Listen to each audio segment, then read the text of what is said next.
Hi, my name is Caitlyn Connell, and I'm going to be talking about the 1931 China floods. From 1928 to 1930, China had a very bad drought, causing the soil to dry and the rivers to become lower.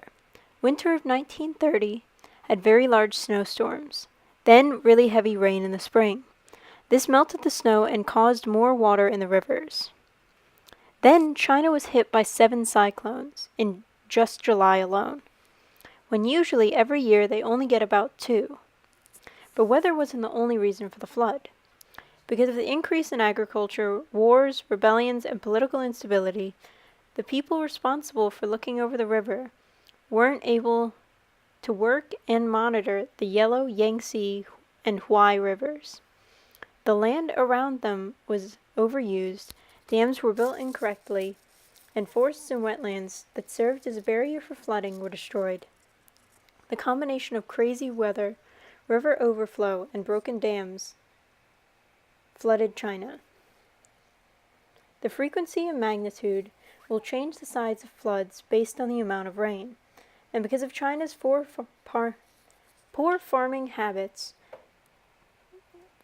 at the time it dried up the soil, making it easier to flood. This, along with the destruction of wetlands and forests, contributed heavily to the ease of flooding. The flooding of the 3 rivers caused 3.7 million people, directly and indirectly, to die.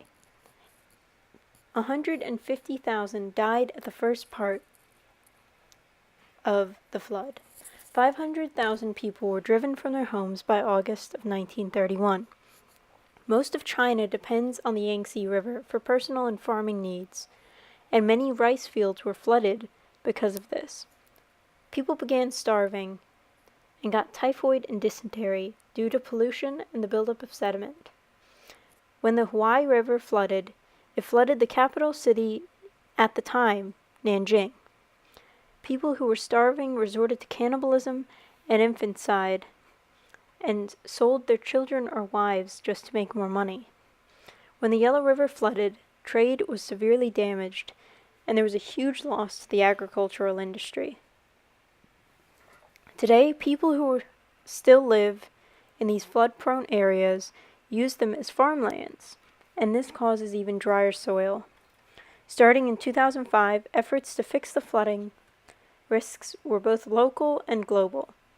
Anne Morrow Lindbergh took aerial surveys and photos to bring attention to how dangerous and life-changing flooding can be. General Wang Shuyang, a water conservancy expert, had 20,000 workers design and rebuild ruptured levees.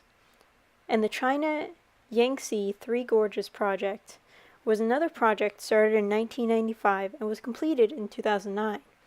The goal was to prevent flooding and stabilize agriculture. It is now the single largest electricity generating facility in the world. It creates 1/9 of Chinese power, and it does cause water buildup and increases the risks of landslides and waterborne diseases. So, 1.25 million people have been relocated just in case. The 1931 China floods is considered the most deadly natural disaster of the 20th century, and that is for a good reason.